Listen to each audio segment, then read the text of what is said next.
Bueno, en este domingo de Pentecostés del año 2020, es una fecha importante para nosotros de manera local, como congregación, porque es nuestro aniversario.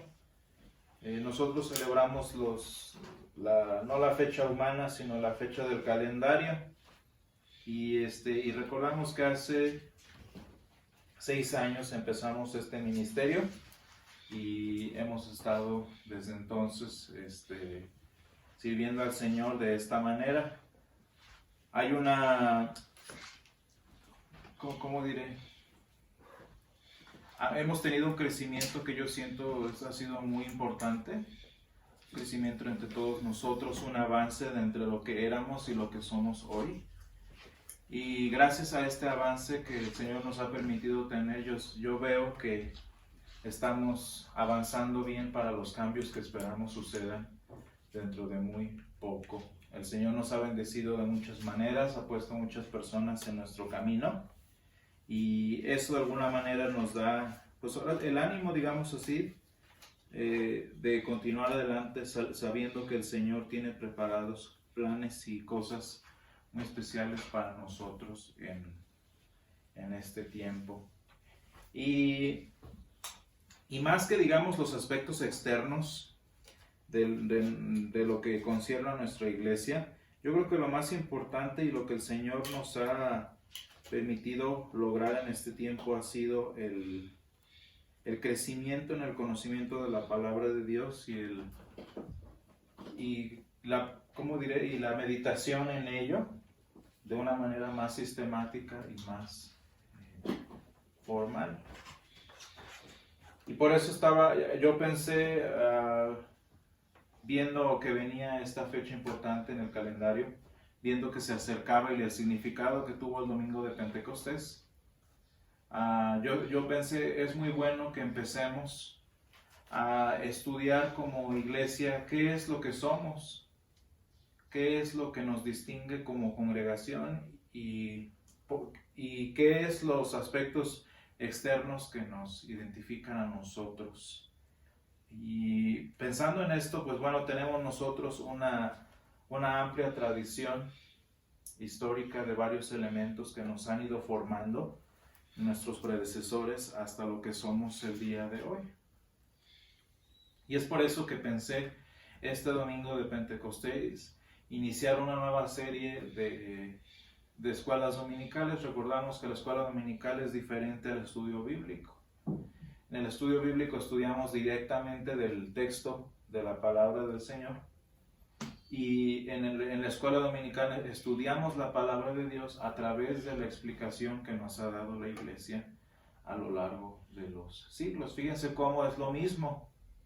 Estudiamos la palabra de Dios en escuela dominical y en estudio bíblico. La diferencia es que uno es directo y el otro es según la experiencia que nos han dado nuestros predecesores en la fe. Y esto es una cosa muy importante que la tengamos en cuenta todos nosotros, no nada más nosotros de manera local, sino las iglesias que forman parte del pueblo del Señor. Y para esto es necesario que entendamos qué somos, cómo es que lo somos, por qué lo somos. Y les voy a leer un fragmento de nuestra constitución de congregación que dice el primer artículo de nuestra constitución: el nombre oficial de esta iglesia será Congregación Luterana Libre Misión San Pablo Apóstol, y se establece como congregación ortodoxa y confesional, libre y viviente. Y para entender a qué se refieren estos 4 adjetivos, tenemos que entender qué es lo que enseña la palabra al respecto. ¿Qué cosas específicamente nos enseña la palabra como para que nuestro ministerio local, al igual que el ministerio de nuestras iglesias hermanas alrededor del mundo, ¿por qué todas ellas son de este tipo de congregaciones? ¿Por qué decimos la palabra ortodoxa? ¿Por qué decimos la palabra confesional? ¿Por qué decimos la palabra libre? ¿Y por qué decimos finalmente la palabra viviente?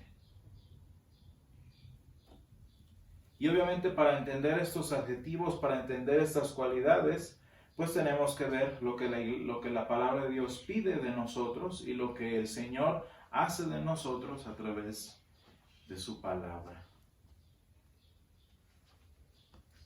Y entonces conforme vayamos estudiando esto, vamos a ir viendo varios aspectos de nuestro punto de vista cristiano según la palabra de Dios, que nos hace ser una iglesia con esas 4 características en general.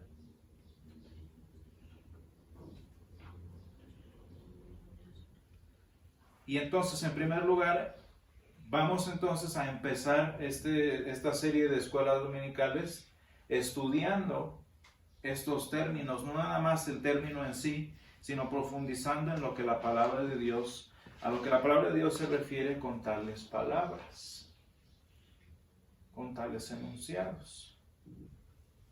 Y bueno, tenemos allí los términos. Tenemos la palabra, si nos vamos de atrás para adelante, viviente, pues es más o menos claro, ¿no?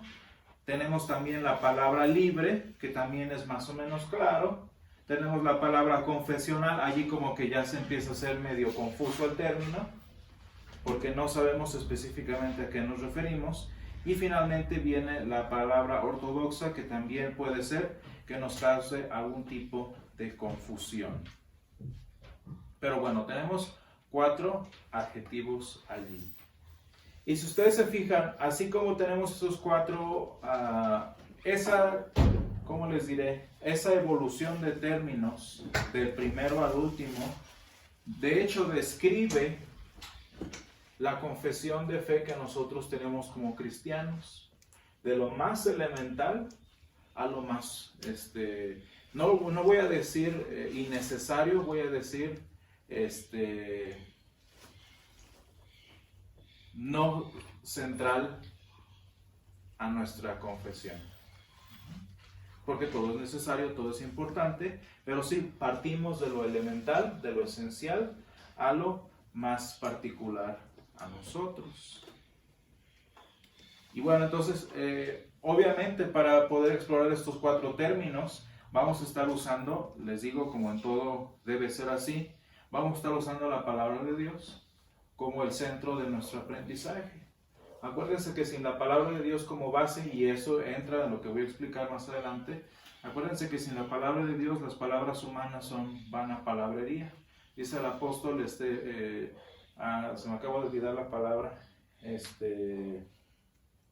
fábulas artificiosas, ¿verdad? Sin la palabra de Dios como sustento, sin la palabra de Dios siendo la base, todo lo que el hombre puede decir son fábulas. ¿Qué es una fábula? Una historia muy bonita que tiene una lección muy interesante y todo, pero al final de cuentas es un cuento, ¿verdad? Entonces, por eso necesitamos partir de la palabra de Dios, y ustedes lo van a ir viendo de qué manera lo hago, porque ese es el sustento, esa es la base. Después de que, y ahora leemos la palabra de Dios, pero si ustedes se fijan en los estudios bíblicos, en los sermones, en la escuela dominical también, no sé si ustedes notan que yo soy el que explica, yo soy el que enseño, etcétera, etcétera. Y se supone que para que sea un sermón real, un estudio real, debe ser lo que la palabra de Dios dice explicado por mí. De esa manera, así como funciona, así como está esa dinámica, tenemos el segundo libro que voy a usar, va a ser que se llama el libro de Concordia. El libro de Concordia ahorita lo voy a explicar además, pero es la explicación de nuestros maestros y de nuestros teólogos luteranos. A la par de este libro, voy a estar mencionando algunos libros de aquí, de esta pila, que también son de nuestros teólogos luteranos, que son simplemente explicaciones de la palabra de Dios. Y finalmente, en la parte última, voy a estar mencionando este libro, que se llama Congregaciones Libres y Vivientes. Dice El sueño que no morirá. Esta es parte de la colección el legado que nosotros tenemos en la asociación. Es una serie de 4 libros, vamos por el quinto, pero así se llama esta colección, El sueño que no morirá. Entonces, estos van a ser los materiales que vamos a ir utilizando poco a poco, pero obviamente simplemente para explicar cómo los maestros del pasado han explicado o han entendido lo que la palabra de Dios dice. Bueno, entonces vamos a empezar el día de hoy, ya habiendo tenido esta explicación, vamos a empezar el día de hoy con el primer término. ¿Okay? Ustedes lo tienen allí, es una congregación ortodoxa y confesional, libre y viviente. La palabra ortodoxo viene de la raíz griega que significa correcta adoración. La correcta adoración. ¿Y a qué se refiere en particular este término? La correcta adoración, la correcta alabanza. Ustedes ven allí la terminación doxa. Bueno, doxa es la misma palabra del término de la palabra doxología. Doxología nosotros sabemos es una alabanza. Ortodoxa significa correcta o recta adoración. ¿Y a qué nos referimos con esto? Según la palabra de Dios, según los profetas, la mejor y la más perfecta forma de adoración a nuestro Dios es meditando, aprendiendo y viviendo su palabra divina. La mejor manera en la que yo puedo adorar a Dios, la mejor manera en la que yo puedo rendirle alabanza es meditando en su palabra. Meditando en su palabra, meditando en lo que el Señor dice. Fíjense cómo el gran mandamiento de Deuteronomio 6, se trata de eso. ¿Cuál es la manera de reconocer a Dios como lo que Él es decir, alabanza? ¿Cuál es la mejor manera de llamar a Dios como lo que Él es decir, alabanza? Estas palabras que yo te mando hoy estarán sobre tu corazón. ¿Y qué más dice? Y meditarás en ellas, y hablarás de ellas, y las enseñarás, etcétera, etcétera. Porque se supone que el correcto estudio de la palabra de Dios nos enseña verdaderamente quién es Dios. Quién es Él y quién no es. Así que, ¿cómo adoro yo a Dios de la mejor manera? No con las mejores ofrendas, no con los mejores cantos, no con las mejores, actos de agradecimiento. La mejor manera en que alabo al Señor es a través de la lectura, el estudio y el crecimiento en su palabra. ¿En qué se deleita el Señor? Eso lo aprendemos también en la Escritura. ¿En qué se deleita Él? El Señor se deleita en nuestra salvación. El Señor se deleita, y lo vemos en las profecías que Él da, la emoción que tiene el Señor de decir, por ejemplo, en Jeremías 31, yo les daré un corazón nuevo. Cuando dice en Ezequiel, yo pondré en ellos espíritu nuevo. Y vemos cómo el Señor esto lo emociona, le gusta ver la salvación de su pueblo. De manera que cuando yo leo su palabra y su palabra me salva, su palabra me cambia, su palabra me renueva, estoy haciendo lo que al Señor más le gusta hacer. Permitir que Él haga su obra en mí. ¿Se fijan cómo el concepto de la alabanza cambia aquí en este sentido? La alabanza verdadera no es algo que yo hago para Dios, sino es cuando Él hace algo en mi vida.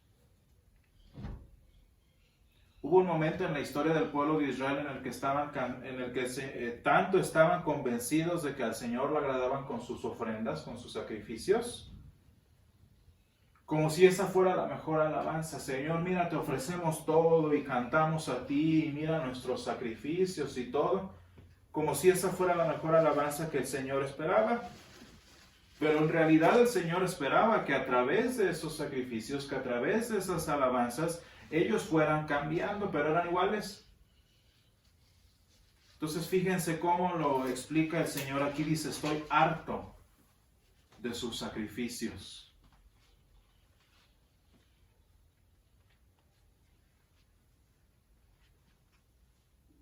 O sea, vemos que por allí no va la cosa. La mejor manera entonces de alabar al Señor, la forma correcta de alabarle, es conociendo y explicando y aplicando su palabra de la manera correcta. Eso significa ser ortodoxo.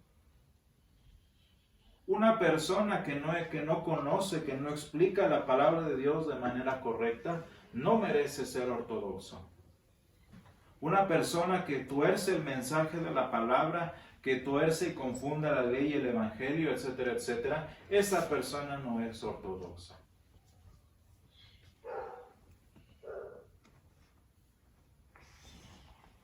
Ustedes saben en nuestro tiempo, actualmente, la iglesia en general está muy influenciada ya sea por la iglesia romana o por las iglesias protestantes. De tal manera que muchas veces las iglesias protestantes o las iglesias romanas tuercen nuestro vocabulario que usamos.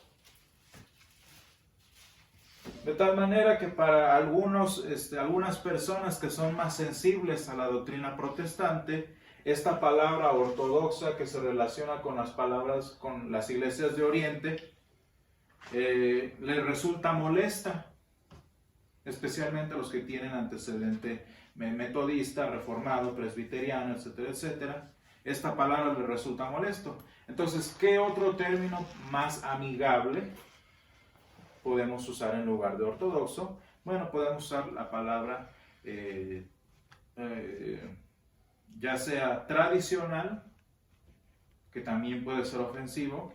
Podemos usar la palabra conservador. ¿Okay? La palabra conservador es exactamente lo mismo que ortodoxo.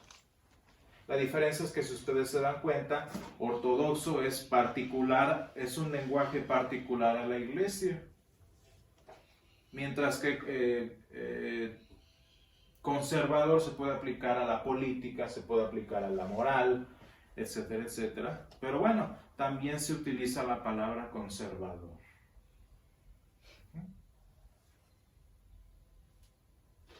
Entonces, el primer aspecto de nuestra identidad como congregación y de nuestras iglesias hermanas es que son congregaciones conservadoras, son congregaciones ortodoxas, porque se aferran a la palabra de Dios, reconocen a la palabra de Dios como lo que es y explican la palabra de Dios de acuerdo a lo que ella misma dice.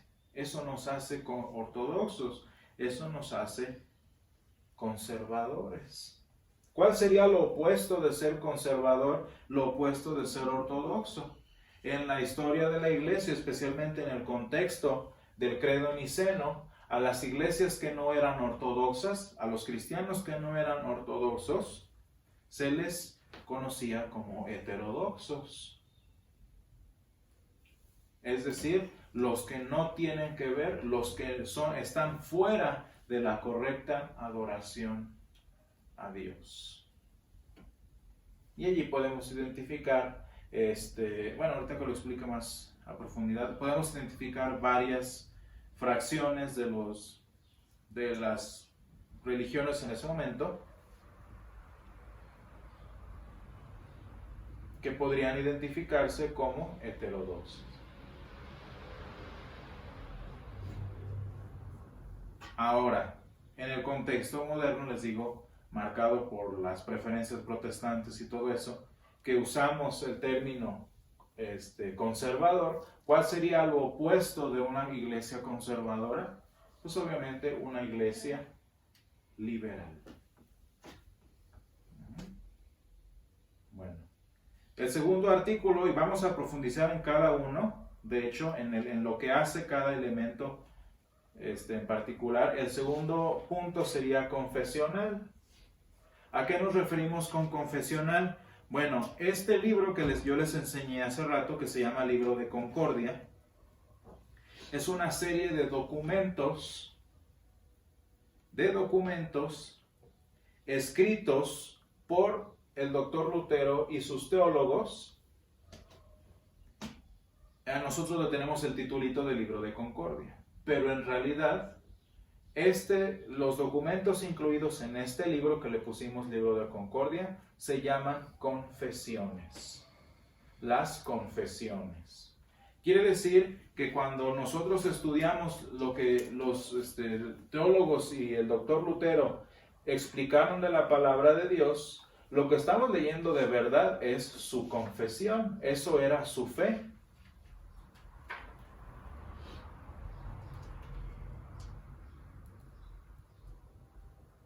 Por ejemplo, la Confesión de Augsburgo. Tenemos la Confesión de Augsburgo. Bueno, de entrada, déjenme les leo más o menos el orden. Todo empieza con el credo de los apóstoles, sigue con el credo niceno y termina con el credo de Atanasio. Y después del credo de Atanasio vienen todos los demás documentos. Fíjense cómo los tres credos más los documentos de los luteranos son la confesión que ellos tenían de fe. Todo lo que dice este libro, estos antiguos documentos que tienen por allí de 450 años los más jóvenes, tratan de la fe que tenían tanto el doctor Lutero como los primeros cristianos de la Reforma. Estas eran sus confesiones de fe. Esto es, lo que ellos creen. De manera que por eso a este libro nosotros le llamamos Libro de Concordia. Este libro lo que contiene se le llaman las confesiones. Poniéndolo en términos claros, ¿a qué se refiere ese aspecto de que somos confesionales? Simplemente que somos luteranos.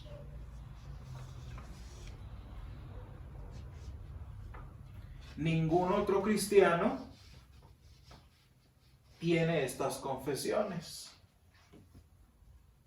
Y de hecho, sus confesiones de fe son a veces contrarias a la confesión de fe que tenían los primeros cristianos, es decir, de esta nueva era.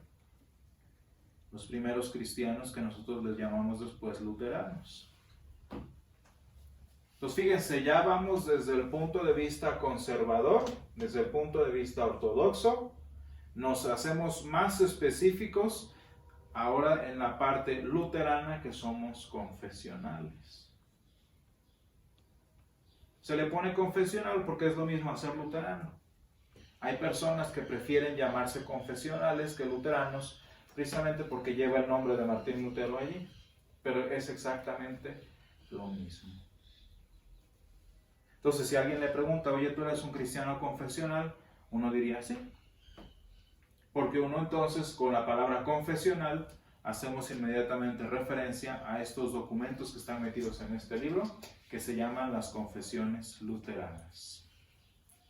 Fíjense bien cómo, no sé si van notando que el foco se va cerrando, ¿verdad? Vamos de ortodoxos a confesionales y después vamos a llegar a libres y vivientes. ¿Por qué? Bueno, el primer elemento que caracteriza a una iglesia ortodoxa, el primer elemento que caracteriza a una iglesia conservadora es su entendimiento de la palabra de Dios. ¿Cómo concibe a la palabra de Dios?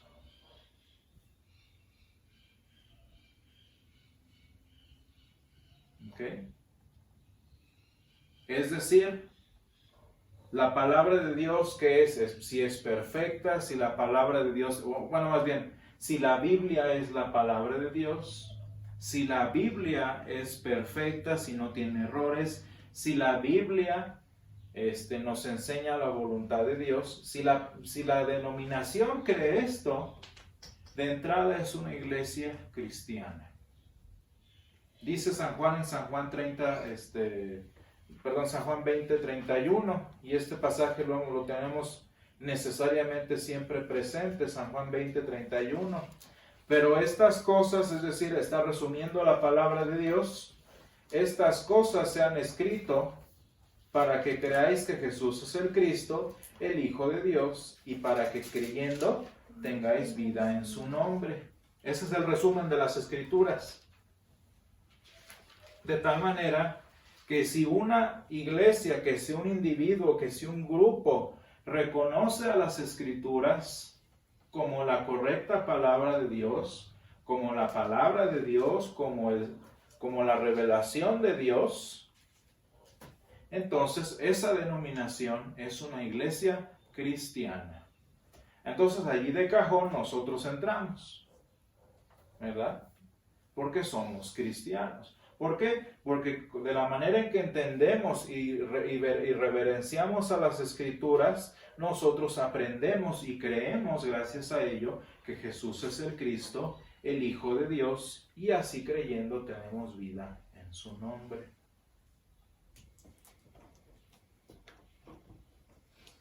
La iglesia romana entra en nuestra categoría.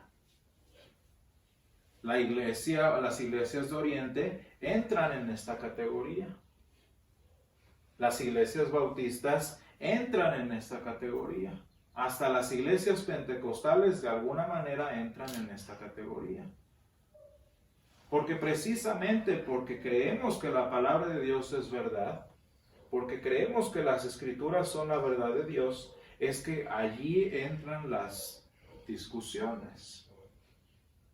Cuando yo hablo con personas, por ejemplo, una vez estábamos en una clase y nos decían, hablábamos de evangelismo y de cómo entablar una conversación, etcétera, etcétera. Y una de las cosas que yo hago, por ejemplo, es que si estoy tratando con otro cristiano, es decir, con un romano, con un presbiteriano, con un metodista, con un ortodoxo oriental, con un bautista o lo que sea, allí sí puedo tener en sí una discusión, porque él está partiendo de la palabra de Dios y yo estoy partiendo de la palabra de Dios. Es un terreno igual. Pero ya en el momento en el que dejo de tratar con alguien que crea en las Escrituras y que consiguientemente crea que Jesús es el Cristo, ya allí la cosa cambia. En ese momento ya no se vuelve una discusión, se convierte en evangelización. Por ejemplo, si yo hablo con un musulmán, él no va a partir de las Escrituras. Su base no va a ser la palabra de Dios, su base va a ser el Corán. Y allí entonces ya no es discusión, allí es evangelización. Porque el musulmán no conoce a Jesús y por consiguiente no tiene vida eterna. Y su futuro es condenación eterna. Lo mismo pasa con un judío. En el momento en el que yo hablo con un judío que no cree en las Escrituras y que por consiguiente no cree que Jesús es el Cristo, allí se vuelve una evangelización, porque el judío que no conoce la palabra y que no cree que Jesús le espera la condenación eterna. Y pasa lo mismo con un mormón, pasa lo mismo con un testigo de Jehová, pasa lo mismo con un ateo. Y fíjense que pasa lo mismo tristemente en este tiempo con la ¿cómo se llama? La iglesia, usando ejemplos, ¿cómo se llama la iglesia de los Trejo? En México. No, la iglesia de los Trejo, ¿cómo se llama su sínodo? ILMC. La Iglesia Luterana de México, no me acuerdo cómo se llama. En ese caso, que son parte de la ELCA, ellos no son nuestros hermanos en Cristo, ellos son ellos ni siquiera son parte de la iglesia. ¿Por qué no son parte de la iglesia? No porque ellos sean musulmanes, no porque ellos sean judíos, simplemente porque son liberales. Y para ellos la palabra de Dios no es la palabra de Dios, es un libro que ellos tuercen e interpretan a como les da la gana. ¿Se fijan cómo es diferente la discusión? No es lo mismo hablar con un metodista que hablar con un liberal. Y eso de entrada nos dice quiénes son cristianos y quiénes no son cristianos. No se puede ser cristiano si uno es liberal.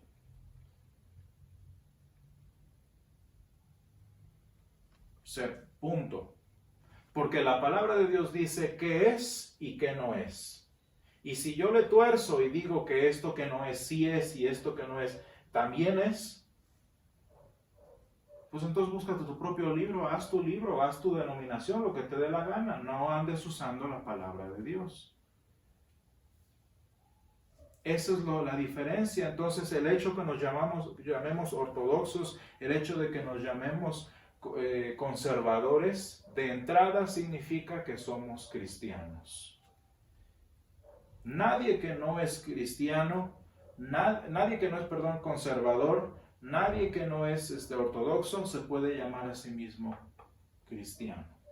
Serán, no sé, lo que quieran, Elca o no sé, sí, estoy hablando de términos luteranos, serán la Federación Luterana Mundial. Puedes ponerte esos títulos que quieras, pero no te llames cristiano porque no lo eres.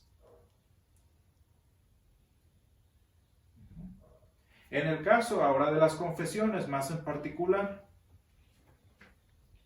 si no reconoces, si no te parece lo que la palabra de Dios ha enseñado y que los maestros luteranos expresaron, entonces no eres luterano. Sigues siendo cristiano, pero no eres luterano. Y no eres uno de nosotros. Lo más triste y la razón de esto es que la mayoría de las veces el negar lo que las confesiones enseñan, que no es otra cosa que la palabra, el contradecir lo que las confesiones enseñan, necesariamente y casi siempre termina en negar las escrituras. Ese es el problema. O sea, no es a fuerzas, ¿verdad? No porque no seas luterano ya no eres cristiano. No. Así no funciona, pero casi siempre cuando niegas esto, el límite de tu lógica va a ser que niegues las escrituras.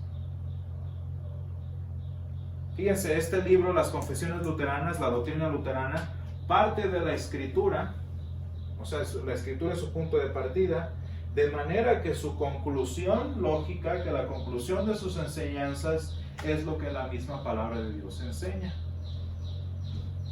El problema es que si no sigues las confesiones y tu enseñanza es diferente, muy posiblemente, y casi así va a ser el hecho, aunque partas de las escrituras, vas a terminar en otro lado.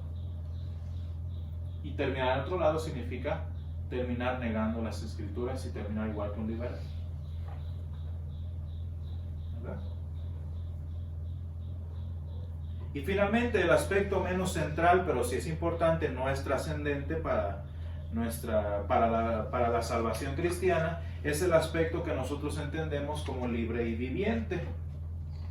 Libre y viviente. Estas son características que describen la vida diaria, la vida cotidiana de una congregación. Y déjenme se los digo muy sencillo. Una congregación que enseña correctamente la palabra de Dios y que aplica correctamente las confesiones luteranas, lógicamente va a ser libre y va a ser viviente. Porque la esclavitud al pecado, por ejemplo, la esclavitud al hombre es el resultado de no vivir correctamente las escrituras. Y el resultado de tener una iglesia muerta es obviamente el resultado de no tener las escrituras que nos enseñan a Jesús, que es el camino, la verdad y la vida. Dentro de 8 días vamos a estudiar un poquito más a fondo este aspecto de libre y viviente. Pero una cosa que debo decir bien en claro, la actividad, dice un amigo mío, que acabo de escucharlo a él decir, dice él muy ciertamente que la actividad no es sinónimo de vida.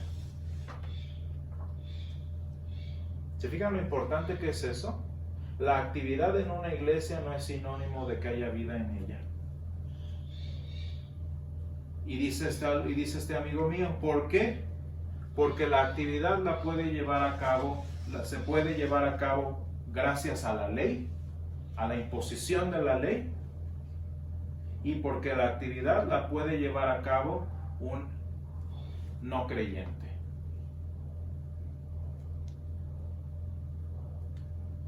Fíjense cómo es importante esto. No porque mi iglesia esté dinámica y crezca y se vea muy así en los periódicos o en todo eso significa que está viva.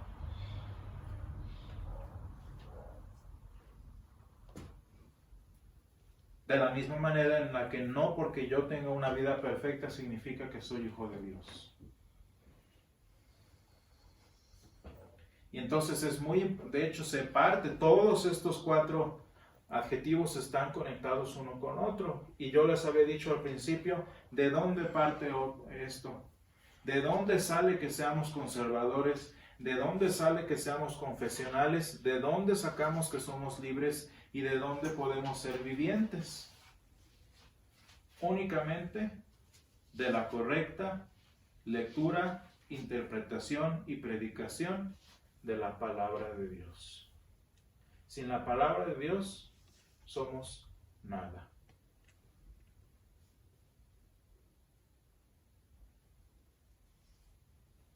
Bueno, entonces dentro de 8 días vamos a continuar con este principio que hemos estado estudiando. Somos una congregación ortodoxa y confesional, libre y viviente.